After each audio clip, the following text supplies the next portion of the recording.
తెలంగాణ రాష్ట్ర ప్రభుత్వం ఎన్నికలకు ముందు రైతులకు ఇచ్చిన హామీ మేరకు సన్నధాన్యంకు 500 రూపాయల బోనస్ అందజేస్తున్నామని శివంపేట ప్రాథమిక వ్యవసాయ సహకార సంఘం చైర్మన్ వెంకట్రామరెడ్డి అన్నారు.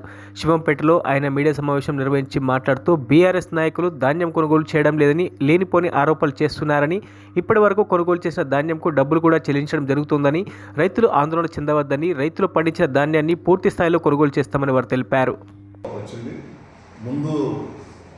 కాంటో ఇన్ని వాళ్ళకి వచ్చింది.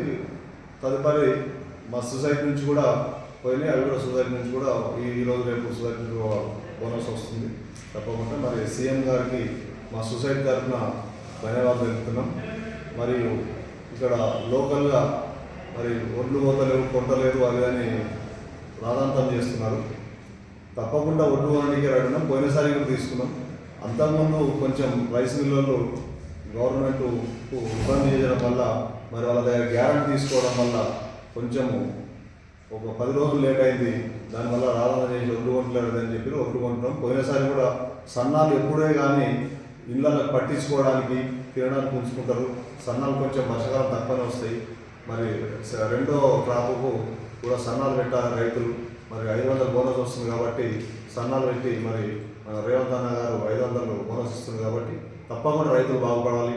మరి కొందరు నాయకులు మేము చేసిన చైర్మన్ అది అని మాట్లాడుతున్నారు. మరి వాళ్ళు బీఆర్ఎస్ పార్టీ రాకుండా, నేను ఫస్ట్ బీఆర్ఎస్ గవర్నమెంట్ రాకుండే చైర్మన్, అప్పటి వరకు బీఆర్ఎస్ గవర్నమెంట్ కూడా ఫామ్ కాలేదు. ఫామ్ కాకుండా నేను చైర్మన్ అయినా.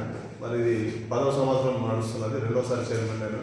మరి ఏదో నిందలు మోపి అది మాట్లాడడం కాదు. మీరు పెద్ద నాయకులు కాబట్టి తెలుసుకొని మాట్లాడడం మంచిది.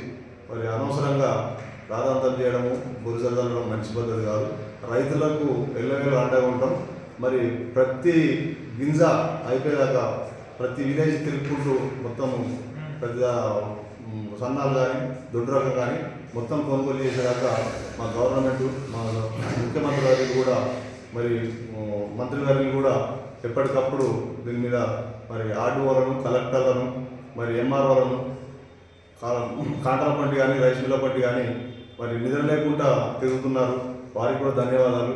మరి మొత్తము పోయినసారి బీఆర్ఎస్ గవర్నమెంట్లో రోడ్ల పంట ఉండి లారీ లాపి మరి ఎంతో కష్టపడ్డాము. ఎమ్మెల్యే మదన్ రెడ్డి గారు మరి అందరం కలిసి కూడా కష్టపడి ఎండనక వాననక మరి స్థాయిలో ఎంఆర్ఓలు, ఆర్టీఏలు లేబడి లారీ లాపిన రోజులు ఉన్నాయి. అవి మర్చిపోయి మరి నిందమడం మంచి కాదు. ఇప్పుడు ఎలాంటి ఇబ్బందులు లేకుండా మరి లారీలు వస్తున్నాయి. రైతులు అవసరం అనుకుంటే రైతులు ట్రాక్టర్ పెట్టుకుంటున్నారు. దాని మీద రైతులకు ఎలాంటి ఇబ్బంది కలుగుతలేదు. రైతులు సంతోషంగా ఉన్నారు. రైతులను తప్పుదో పట్టడం మంచిది కాదు. రైతులకు సాయం చేయండి కానీ అనవసరంగా రాదని రైతులను తప్పుదో పట్టేయొద్దని కోరుకుంటున్నాం. మరిన్ని అప్డేట్స్ కోసం మా ఛానల్ని సబ్స్క్రైబ్ చేయండి.